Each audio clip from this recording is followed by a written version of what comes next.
नमस्कार प्यारे साथियों, आप सभी का मेरे YouTube चैनल पर स्वागत है। एक बार फिर से मैं उन बच्चों के लिए एक धमाकेदार वीडियो लेके आया हूँ जो बच्चे 10th क्लास की तैयारी कर रहे हैं अपने। मेरा विषय आज का सामाजिक विज्ञान है और सामाजिक विज्ञान में उन मुद्दों पर चर्चा करूँगा आज मैं जिसके आधार पर बच्चे 10वीं क्लास में अपने अच्छे मार्क्स ले सकते हैं।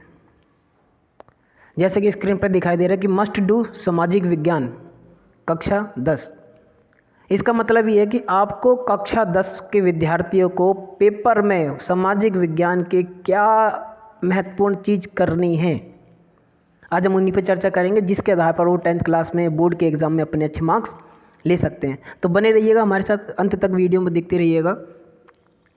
चलते हैं हम आगे कि हमें करना। सबसे पहले मैं बात कर लेता हूँ कि पेपर के अंदर सिलेबस हमारा क्या है, हमें अपनी तैयारी कैसे करनी है, किन किन चैप्टर को पढ़ना है, किन किन चैप्टर को हमें नहीं पढ़ना है, हमें इसकी चर्चा कर लेनी है। उसके बाद फिर मैं आपको बताऊंगा हमें बोर्ड एग्ज़ाम में जाते समय करना क्या है।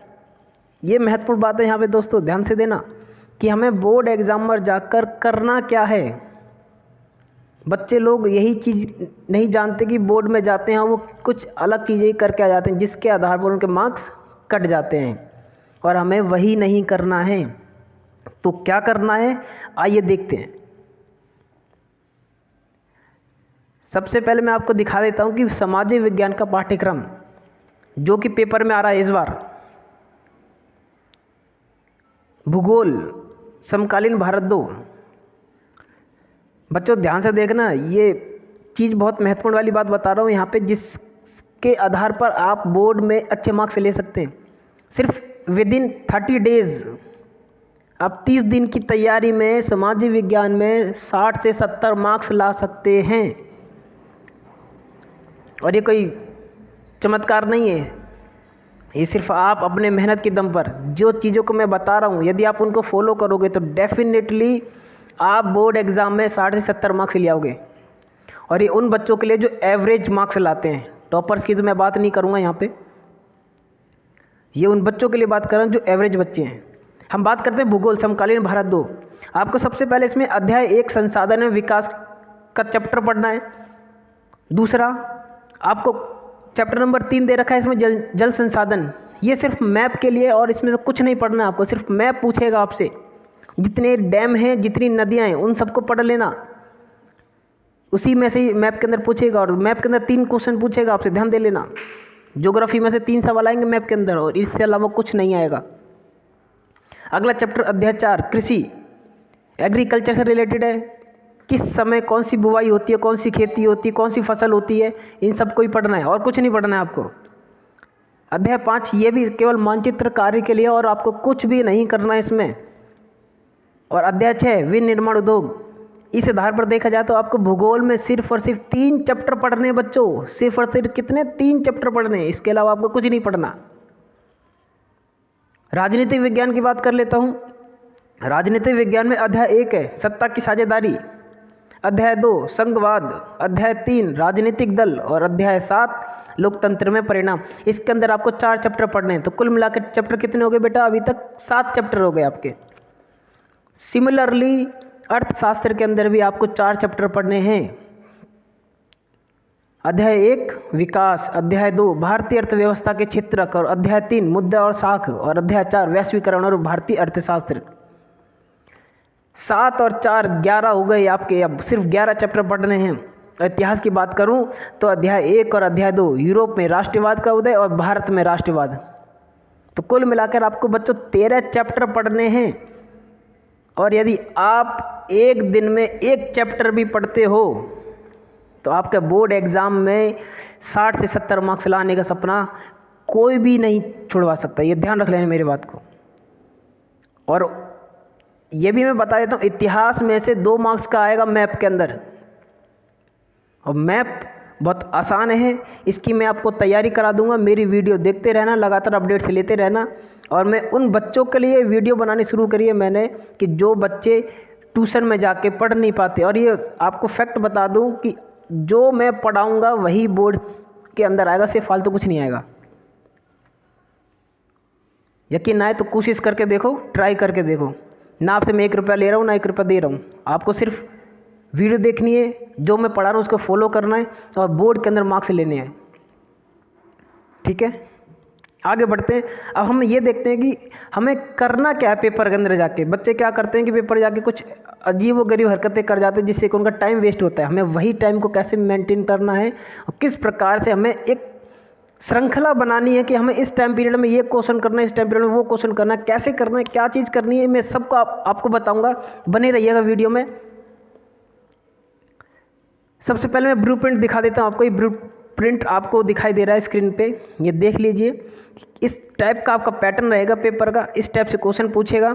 मैप के अंदर साफ साफ लिखा हुआ है हिस्ट्री में से 2 मार्क्स का आएगा और ज्योग्राफी में से 3 मार्क्स का आएगा। ये मैंने बता दिया है कि मार्क्स के अंदर ज्योग्राफी के अंदर कहाँ से आएगा और हिस्ट्री के अंदर कहाँ से आएगा। हिस्ट्री में सिर्फ 2 ही चैप्टर है बेटा, ध्यान दे लेना, यूरोप में राष्ट्रवाद और भारत में राष्ट्रवाद। इसमें से ही 2 मार्क्स का क्वेश्चन पूछा जाएगा। मैं मैप की एक स्पेशल क्लास ले लूँगा जिसके अंदर सिर्फ मैप ही मैप कराऊंगा, उसके अलावा कुछ नहीं चलेगा और उसी में से आपका पेपर पूछा जाएगा। ठीक है प्यारे बच्चों, आपने ब्लूप्रिंट देख लिया होगा।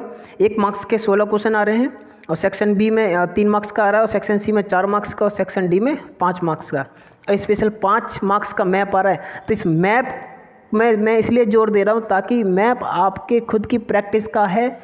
आप 5 नंबर गंवाना नहीं है, आपको 5 नंबर लेने हर हालत में। ठीक है, अब मैं बात करता हूँ पेपर में करना क्या है।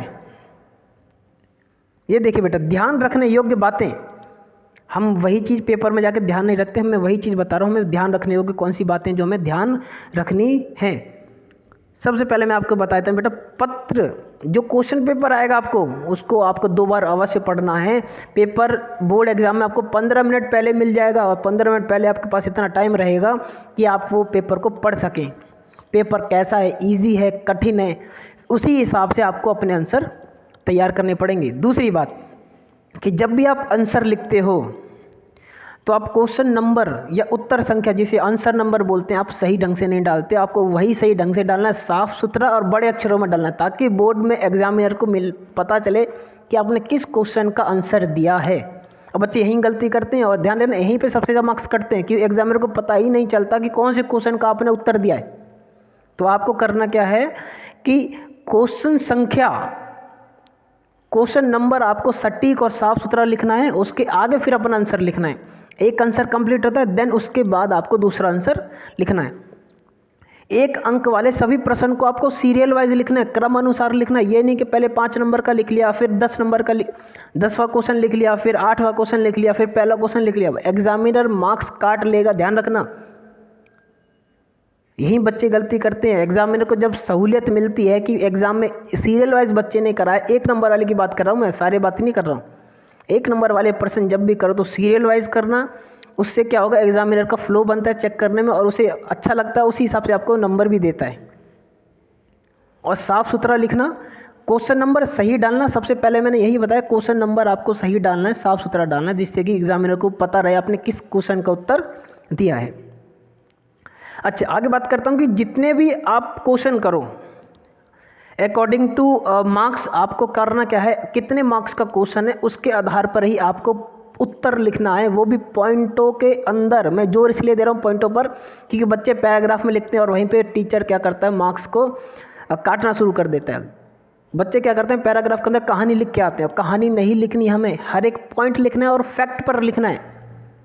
पॉइंट लिखना है, फैक्ट पर लिखना है, फैक्ट आधारित आंसर होना चाहिए आपका। ठीक है, और दूसरी बात बताता हूँ, उत्तर लिखते समय बच्चे क्या करते हैं, शब्दों का ध्यान नहीं देते। क्वेश्चन पेपर में साफ साफ लिखा रहता है बच्चों कि दिस क्वेश्चन को आपको 150 से 200 शब्दों में लिखना है या फिर 200 से 400 शब्दों में लिखना है। बच्चे क्या करते हैं, 1 मार्क्स का क्वेश्चन है, लिख रहे हैं कम से कम 100 मार्क्स के ऊपर। 1 मार्क्स का क्वेश्चन सिर्फ आपको 1 वाक्य में 1 शब्द में देना होता है, तो वहाँ पे आपको 50 से 60 वर्ड लिखने की जरूरत ही नहीं है। टाइम बचाना है अपने को, क्या करना है, बोर्ड के अंदर टाइम बचाना है। इसलिए शब्दों का ध्यान रखें, जितना एग्जाम में पूछा जाए उतने ही शब्दों में आपको उत्तर लिखना है। ठीक है, अपने उत्तर जो आप लिखते हो उसे कभी मान लो बाई चांस गलती भी हो जाती है तो उसे ज़्यादा काटो मत, इससे सीट खराब लगती है। अब उस आंसर को सिंपल एक क्रॉस लाइन डाल दो, चल जाएगा, इनफ है। बोर्ड में एग्जामिनर को पता, अंधा नहीं है वो देख रहा है कि पेपर में आपने काटा है ब्लैक पेन से या ब्लू पेन से, तो वो गलत कर दिया बच्चे ने, और बच्चे क्या करते हैं, उसे डार्क करने से लग जाते हैं पेंटिंग। अरे आपको दीवार को पेंट नहीं करना है, आप वहाँ पे रंगने नहीं गई हो सीट को, उत्तर लिखने गए हो, आंसर लिखने गए हो। ठीक है, तो इस चीज़ का भी हमें बहुत ध्यान रखना है। स्रोत आधारित प्रश्नों को ध्यान से पढ़कर उत्तर दें। जो भी स्रोत पर आधारित प्रश्न पूछता है आपसे, तो उनको आपको बहुत ध्यान से पढ़ना है। ठीक है, उस स्रोत को देखना है वो भाई किस बेसिस पे आपसे क्वेश्चन पूछ रहा है, और आपको उसी के आधार पर आपको उसका उत्तर लिखना है। कहानी मत लिख देना, कहानी नहीं पूछ रहा, आपको स्रोत आधारित प्रश्नों के उत्तर पूछ रहा है, वो ध्यान से पढ़कर उत्तर देने उसके। प्रयास करें कि कोई प्रश्न ना छूटे। आपको ध्यान देना है कि बोर्ड एग्जाम में कोई क्वेश्चन नहीं छूटना चाहिए। बच्चे क्या करते हैं, नहीं यार छोड़ दो, नहीं आता कोई बात नहीं, उसे थोड़ी देर के लिए डिले कर दो। लास्ट में आपको जो टाइम मिलता है, उस लास्ट टाइम में आपको जो क्वेश्चन आपने छोड़े हैं उन क्वेश्चन को अटेम्प्ट करना है, और अटेम्प्ट करने के बाद सारे क्वेश्चन देखो आपने करे हैं कि नहीं। यदि कोई छूटता है फिर उसे दोबारा लिखो। यही है उत्तर छोड़ने से पहले आपको करना क्या है, सीट छोड़ने से पहले आपको करना क्या है, एक बार चेक कर लेना आपने सारे क्वेश्चन करे हैं या नहीं करे। यदि नहीं भी आपको सपोज कर कोई क्वेश्चन नहीं आता, कोई दिक्कत नहीं, आपको कुछ जो भी क्वेश्चन को पढ़कर समझ में आता है, ध्यान दे लेना। मैं जो कहना चाहता हूँ कि क्वेश्चन पढ़ने के बाद आपके दिमाग में जो कुछ भी चलता है उसको लिख के आ जाओ, और होना चाहिए उस क्वेश्चन से थोड़ा रिलेटेड। ये नहीं कि गाने लिख के आ रहे हो आप। ठीक है, गाने नहीं लिखना, शायरी नहीं लिखनी है, बिल्कुल भी कहानी नहीं लिखनी है। हाँ, आपको करना क्या है, क्वेश्चन आधारित लिखना है। आप क्वेश्चन पढ़ने का जो कुछ भी समझते हो, आपको उसी चीज़ को पॉइंट टू पॉइंट में आंसर लिखना है। ठीक है बच्चों, मानचित्र को उत्तर पुस्तिका के अंत में ना लगाएं, बीच में लगाएं। बच्चे क्या करते हैं, लास्ट में लगा देते हैं। समटाइम्स क्या होता है, बोर्ड एग्जाम जब कॉपी कलेक्ट होती है, एक आध सीट निकल जाती है, तो वहाँ दिक्कत हो जाती है, आपके 5 मार्क्स खराब हो सकते हैं। तो आपको ये बहुत ध्यान देना होगा कि मानचित्र को आंसर शीट के बीच में लगाना है।